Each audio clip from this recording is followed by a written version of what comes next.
So you've noticed you've been enabling your teenager and you want to stop. For example, you wake them up every single morning and now it's getting worse. They're not getting up. You're yelling, you're fighting, you're arguing, and they're still not waking up. And you're realizing, wait a second, I've always woken my child up because I had loving intention and I wanted to help them. And I really thought this was the best way to do that. And now I realize I'm enabling this. And so I'm going to stop. Great. But when you go and you tell your teenager that you're not going to do that anymore, you can't drop them like it's hot and then be like, well, now you're failing. The teenage brain doesn't yet have a fully developed frontal lobe or prefrontal cortex for strategic thinking or critical analysis to develop their own strategies. You were their strategy for getting up on time. You.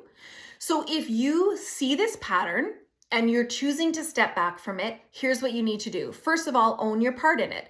Look, I understand I've always woken you up before because I love you and I wanted to support you. I see now that that's not really helping you become a successful, independent adult. And I really don't want to argue and fight with you about it every morning. I'm not going to be doing that anymore. Now you need to also help your teenager, not by doing it for them, but you need to let them know, I'd like to help you develop strategies that work for you to get up every morning or get up on time.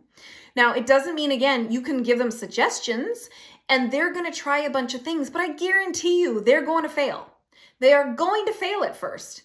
And you need to love them through that and say, gosh, I know this sucks. I know it's so hard.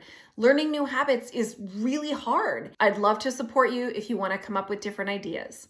So they're late, maybe they miss school, whatever that looks like. But as they're trying new strategies and they're getting better, you got to affirm and encourage. I believe in you. I know you can do this. It's really easy to get stuck in a pattern again when your teen doesn't get up on time and say, see, I have to do it for them. I have to.